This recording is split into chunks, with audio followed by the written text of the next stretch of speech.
Good morning. Welcome you to the first meeting on stablecoins. We'll have our hearing today entitled Understanding Stablecoins' Role in the Payments and the Need for Legislation. Without objection, the chair is authorized to declare a recess of the committee at any time. Without objection, all members will have 5 legislative days within which to submit extraneous materials to the chair for inclusion in the record. I want to thank our witnesses for all being here today. And I'd now recognize myself for 4 minutes to give an opening comment. Today's hearing marks the official resumption of the House Financial Services Committee efforts to enact payment stablecoin legislation. Last Congress, Democrats and Republicans worked together on a proposal to bring about payment stablecoin issuers under a regulatory framework in the United States and allow stablecoins to unlock their potential as a contributor to a modern payment system. That proposal from September was noticed for today's hearing. Last year, members from both sides of the aisle reviewed the proposal, provided feedback, and worked to reach a compromise. But the clock ran out on those efforts due to the fall elections. That bill is an infant. It's a baby. It's not necessarily a beautiful baby, but it's our baby, and it's named Maxine McHenry. And so it's here today for both sides of the aisle to review and consider and to hear from our panelists. So today we're going to discuss it, think about revisions. How do we address the benefits and risks described in the Biden administration's 2021 report on stablecoins? The Financial Stability Oversight Council recommended that Congress pass a legal framework.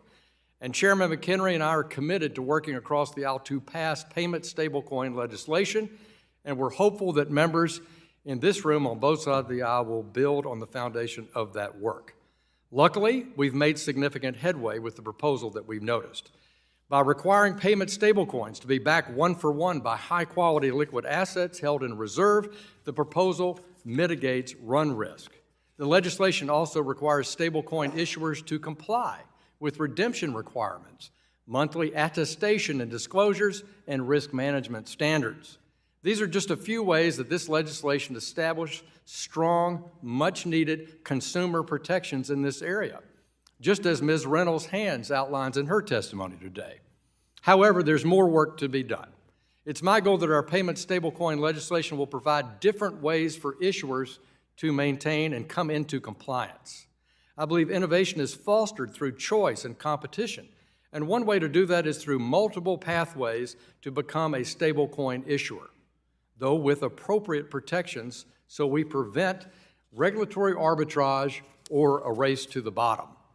I'm glad to have Superintendent Harris here from the New York Department of Financial Services to explain the framework that's currently in place in New York and discuss their requirements for payment stablecoin issuers. Finally, I want to reiterate the urgency for those of us in this room to work together and pass this needed legislation. Recent reports indicate that the digital asset developers are leaving the United States to go to countries that have more established regulatory frameworks for digital assets. That's not good for innovation, jobs, or consumer or investor protection here.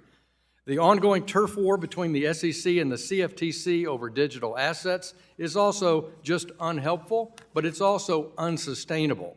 When you have two agencies contradicting each other about whether one of the most utilized stablecoins in the market is either a security or a commodity, you end up with uncertainty.